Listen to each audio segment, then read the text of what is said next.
So why do we learn mathematics? Essentially for three reasons: calculation, application, and last, and unfortunately least in terms of the time we give it, inspiration. Mathematics is the science of patterns, and we study it to learn how to think logically, critically, and creatively. But too much of the mathematics that we learn in school is not effectively motivated. And when our students ask, why are we learning this? And they often hear that they'll need it in an upcoming math class or on a future test. But wouldn't it be great if every once in a while we did mathematics simply because it was fun or beautiful or because it excited the mind? Now, I know many people have not had the opportunity to see how this can happen, so let me give you a quick example with my favorite collection of numbers, the Fibonacci numbers. Yeah, I already have Fibonacci fans here. That's great. Now, these numbers can be appreciated in many different ways. From the standpoint of calculation, they're as easy to understand as 1 plus 1, which is 2.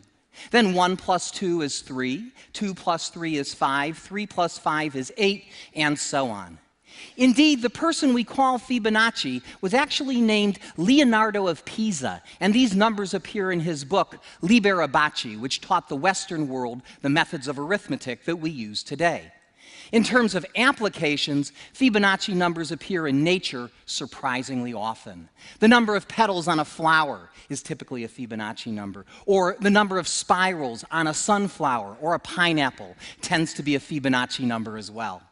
In fact, there are many more applications of Fibonacci numbers, but what I find most inspirational about them are the beautiful number patterns they display. Let me show you one of my favorites.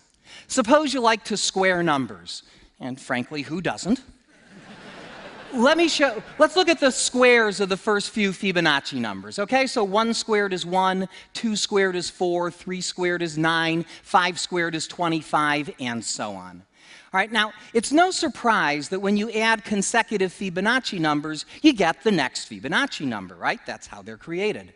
But you wouldn't expect anything special to happen when you add the squares together. But check this out. 1 plus 1 gives us 2, and 1 plus 4 gives us 5. And 4 plus 9 is 13, 9 plus 25 is 34, and yes, the pattern continues. In fact, here's another one. Suppose you wanted to look at adding up the squares of the first few Fibonacci numbers. Let's see what we get there. So 1 plus 1 plus 4 is 6. Add 9 to that, we get 15. Add 25, we get 40. Add 64, we get 104. Now look at those numbers. Those are not Fibonacci numbers, but if you look at them closely, you'll see the Fibonacci numbers buried inside of them. Do you see it? I'll show it to you. 6 is 2 times 3, 15 is 3 times 5, 40 is 5 times 8, 2, 3, 5, 8. Who do we appreciate? Fibonacci, of course. Now, as much fun as it is to discover these patterns, it's even more satisfying to understand why they are true. Let's look at that last equation. Why should the squares of 1, 1, 2, 3, 5, and 8 add up to 8 times 13? I'll show you by drawing a simple picture. All right, we'll start with a 1 by 1 square, and next to that put another 1 by 1 square. Together they form a 1 by 2 rectangle. Beneath that, I'll put a 2 by 2 square, and next to that, a 3 by 3 square. Beneath that, a 5 by 5 square, and then an 8 by 8 square, creating one giant rectangle, right? Now let me ask you a simple question. What is the area of the rectangle? Well, on the one hand, it's the sum of the areas of the squares inside it, right? Just as we created it. It's 1 squared plus 1 squared plus 2 squared plus 3 squared plus 5 squared plus 8 squared, right? That's the area. On the other hand, because it's a rectangle, the area is equal to its height times its base. And the height is clearly 8, and the base is 5 plus 8, which is the next Fibonacci number, 13. Right? So the area is also 8 times 13.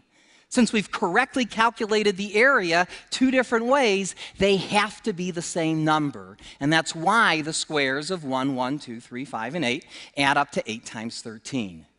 Now, if we continue this process, we'll generate rectangles of the form 13 by 21, 21 by 34, and so on. Now, check this out. If you divide 13 by 8, you get 1.625. And if you divide the larger number by the smaller number, then these ratios get closer and closer to about 1.618, known to many people as the golden ratio, a number which has fascinated mathematicians, scientists, and artists for centuries. Now, I show all this to you because, like so much of mathematics, there's a beautiful side to it that I fear does not get enough attention in our schools. We spend lots of time learning about calculation, but let's not forget about application, including perhaps the most important application of all, learning how to think. If I could summarize this in one sentence, it would be this: mathematics is not just solving for X, it's also figuring out why. Thank you very much.